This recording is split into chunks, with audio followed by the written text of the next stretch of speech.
Yemfa onyamidi enwie na yanyi nyame hira obia pamcho ne die mu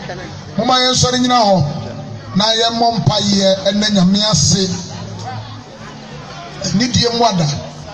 yebɔ mpaye nyame sayeye okuntum ne duodua kwa nyankropɔn twedua mpai watweredua twerebo nyankropɔn twedua mpɔ atwetwebo nyame a wona ada akoyɛ mo ohwiti praku nyankropɔn twedua mpɔwa wotie buna na wotie akɔkɔ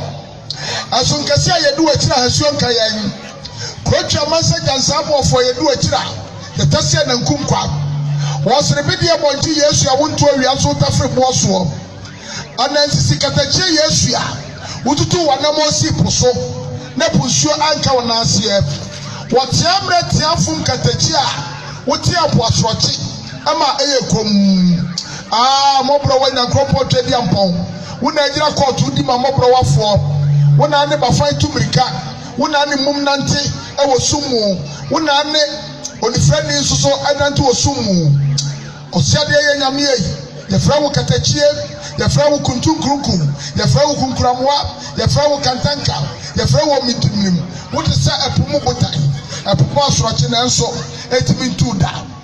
sanku Yesu Kristo a ukosa asemi anu so koda mramu opusu eduma ko pensemako wo so homa wo wuo ka fom na wo sori wo Calvary sanku nyame yi wona ade nsoroma sa esoro ade busumi twi asoro ade awia sha de sabre na so antento da biara da awurade wonsem na enwanwa de waya ma ye beko atofo kase a woturu pempem ankoma sabre tu ye okode entakra bra ne so fie kodura sumdwiem friti fracha framre fantamfram ye fra wa kirikira wogia so benteyem binyankopon Jehovah El Shaddai, Jehovah Nisi, Jehovah Yahweh, Jehovah Rofeka, Jehovah Adonai, Elohim, Elion, Jehovah Shammah, Jehovah Jireh. Wadumu ni abompai we Yesu dimunti. Amen.